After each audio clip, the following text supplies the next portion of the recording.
बता दें कि यूपी विधानसभा चुनाव 2027 में होने वाले हैं, लेकिन उसके पहले ही चिराग पासवान की पार्टी ने जिस तरीके से ताल ठोकना शुरू किया है, उसमें योगी आदित्यनाथ को कितना नुकसान होगा, साथ ही साथ कौन सी ऐसी सीटें हैं जहां पे चिराग पासवान सबसे ज्यादा चुनौती देंगे, और वहीं बिहार के राजनीति में उत्तर प्रदेश के चुनाव में चिराग पासवान की पार्टी के अकेले चुनाव लड़ने से कितना बड़ा असर पैदा होगा, इन तमाम मुद्दों को हम जानने की कोशिश करते हैं। नमस्कार, मैं हूं संजीव और आप देख रहे हैं आप तक न्यूज।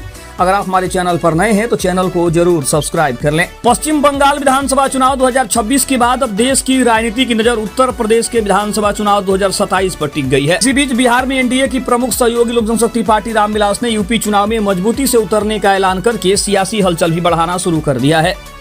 पार्टी की इस घोषणा के बाद राजनीतिक गलियारों में कई सवाल उठने लगे हैं कि क्या यूपी की राजनीति में नया समीकरण बनने जा रहा है। लोजपा रामविलास के प्रदेश महासचिव और उत्तर प्रदेश के महोबा जिला संगठन प्रभारी पंकज कुमार पांडे उर्फ लोहा पांडे ने प्रेस वार्ता में कहा कि पार्टी उत्तर प्रदेश के आगामी विधानसभा चुनाव को पूरी मजबूती के साथ लड़ेगी।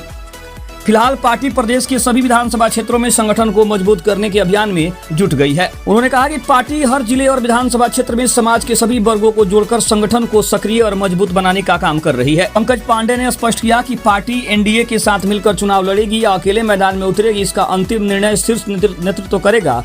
हालांकि उन्होंने ये भी कहा कि कार्यकर्ता और समर्थकों में आगामी चुनाव को लेकर काफी ज्यादा उत्साह देखने को मिल रहा है। लोजपा रामविलास की सक्रियता के बाद राजनीतिक चर्चाएं तेज हो गई है। राजनीतिक विश्लेषकों के बीच ये सवाल उठ रहा है कि क्या यूपी विधानसभा चुनाव 2022 जैसी स्थिति फिर देखने को मिलेगी, जब बिहार के वीआईपी प्रमुख मुकेश सहनी ने उत्तर प्रदेश में चुनावी दांव खेला था। इसके साथ ये भी चर्चा है कि यदि लोजपा रामविलास स्वतंत्र रूप से चुनाव लड़ती है तो क्या मुख्यमंत्री योगी आदित्यनाथ और केंद्रीय मंत्री चिराग पासवान के बीच राजनीतिक दूरी बढ़ सकती है।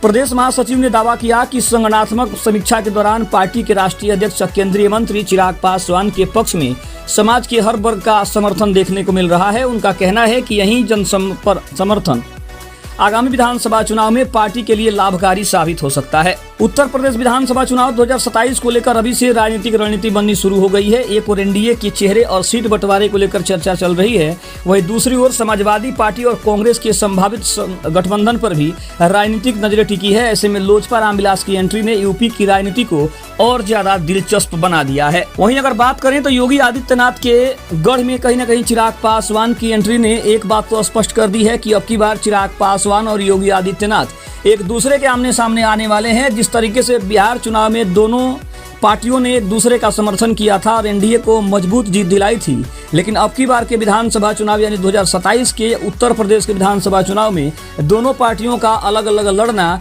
ये कहीं न कहीं आने वाले समय में राजनीतिक मतभेद की सबसे बड़ी संभावनाओं को दर्शाने का काम कर रहा है। और ये कहीं न कहीं सवाल भी खड़ा कर रहा है कि क्या सिर्फ बिहार में चिराग पासवान की पार्टी और चिराग पासवान पीएम मोदी के हनुमान हैं, या फिर योगी आदित्यनाथ के साथ मिलकर वो आगामी विधानसभा चुनाव भी उत्तर प्रदेश में वो लड़ने को तैयार हैं। लेकिन जिस तरीके से उनके पार्टी के कार्यकर्ता और प्रभारी बयान दे रहे हैं, उससे तो स्पष्ट है कि पार्टी अब के बार के चुनाव में अकेले चुनावी मैदान में उतरने को तैयार है। और इससे कहीं ना कहीं योगी आदित्यनाथ पूरे भाजपा को सबसे ज़्यादा संकट में डालने का काम किया है। और चिराग पासवान की पार्टी के अकेले चुनाव लड़ने से कहीं ना कहीं उत्तर प्रदेश में भाजपा को सबसे ज्यादा नुकसान होगा।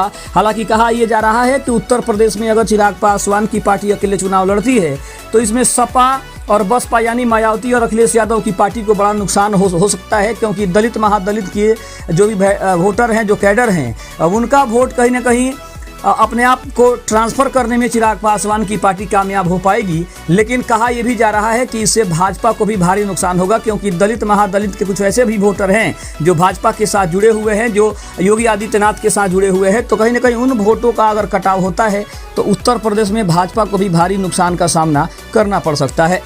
खबर अच्छी लगी तो चैनल को जरूर सब्सक्राइब करिएगा। तब तक के लिए धन्यवाद। जय हिंद, जय भारत।